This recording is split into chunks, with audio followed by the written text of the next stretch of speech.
सर्दियों की एक काली रात थी। घड़ी में ठीक आधी रात के 12 बज रहे थे जब विशाल अपने ऑफिस के काम से घर लौट रहा था। चारों तरफ घना कोहरा फैला हुआ था जिससे आगे की सड़क बमुश्किल दिखाई दे रही थी।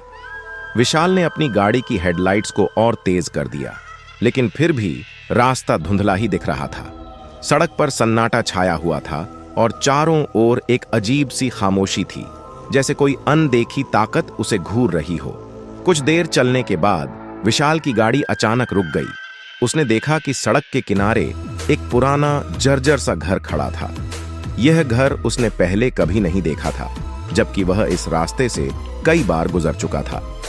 उत्सुकता में वह गाड़ी से बाहर निकला और घर की ओर बढ़ा। घर के दरवाजे पर एक पुराना जंग लगा हुआ ताला लटका हुआ था, लेकिन दरवाजा हल्का सा खुला हुआ था, मानो किसी ने अंदर जाने का न्योता दिया हो। विशाल ने एक लंबी सांस ली और दरवाजा धकेलकर अंदर चला गया। जैसे ही वह घर के अंदर पहुंचा, एक ठंडी हवा का झोंका आया, जिससे उसकी रीढ़ की हड्डी में सिहरन दौड़ गई। घर के अंदर हर तरफ धूल और मकड़ी के जाले थे, जैसे यहां कई सालों से कोई ना आया हो। दीवारों पर कुछ धुंधले से चित्र थे, जिनमें से कुछ तो समय के साथ बिल्कुल मिट चुके थे। वहां से गुजरते हुए उसे अचानक एक आवाज सुनाई दी, जैसे कोई धीरे धीरे उसके कान के पास फुसफुसा रहा हो। वह चौंक कर पीछे मुड़ा, लेकिन वहां कोई नहीं था। उसके दिल की धड़कन तेज हो गई। वह यह सोच ही रहा था कि यहां से बाहर निकल जाना चाहिए कि तभी उसे ऊपर की मंजिल से किसी के चलने की आवाज सुनाई दी। हिम्मत जुटाकर विशाल सीढ़ियों से ऊपर चढ़ने लगा। सीढ़ियों की लकड़ी चिड़मिरा रही थी, जैसे वह कभी भी टूट सकती हो। ऊपर पहुंचकर उसने देखा कि एक दरवाजा आधा खुला हुआ था और अंदर से हल्की रोशनी आ रही थी। विशाल धीरे धीरे दरवाजे के पास पहुंचा और भीतर झांका। वहां एक पुरानी मेज थी, जिस पर एक मोमबत्ती जल रही थी और उसके पास ही एक पुरानी डायरी रखी हुई थी। विशाल ने डायरी उठाई और पन्ने पलटने लगा। उसमें किसी लड़की की कहानी लिखी हुई थी, प्रियंका, जो उस घर में अपने परिवार के साथ रहती थी। डायरी के आखिरी पन्ने पर लिखा था कि एक रात जब पूरा परिवार सो रहा था, प्रियंका की अचानक मौत हो गई। उसके बाद से इस घर में अजीब अजीब घटनाएं होने लगीं।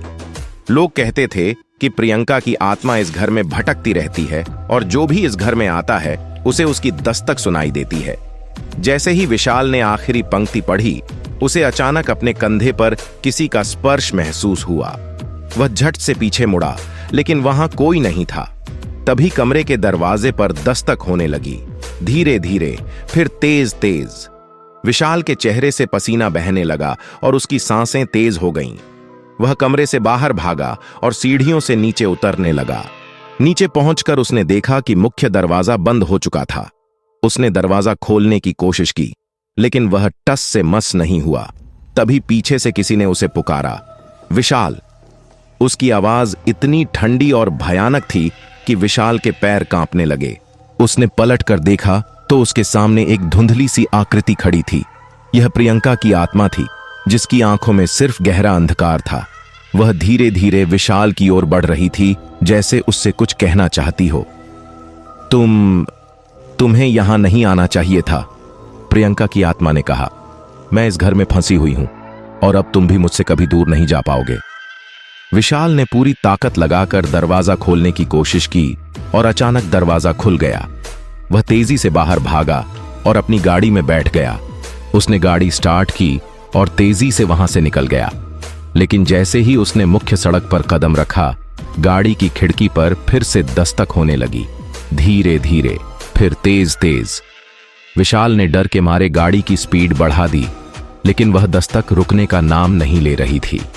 ऐसा लग रहा था कि वह आवाज उसके कानों में गूंज रही हो। कुछ देर बाद उसे सामने से आ रही एक ट्रक की हेडलाइट्स दिखीं। विशाल ने ट्रक को बचाने के लिए गाड़ी को साइड में मोड़ा, लेकिन उसका संतुलन बिगड़ गया और गाड़ी पलट गई। अगली सुबह सड़क किनारे एक दुर्घटनाग्रस्त गाड़ी मिली, जिसमें विशाल की लाश पड़ी थी। लोगों ने बताया कि उसके चेहरे पर डर की ऐसी छाप थी, मानो उसने मरने से पहले कुछ भयानक देखा हो। और तभी दूर कहीं से एक धीमी धीमी दस्तक की आवाज सुनाई दी।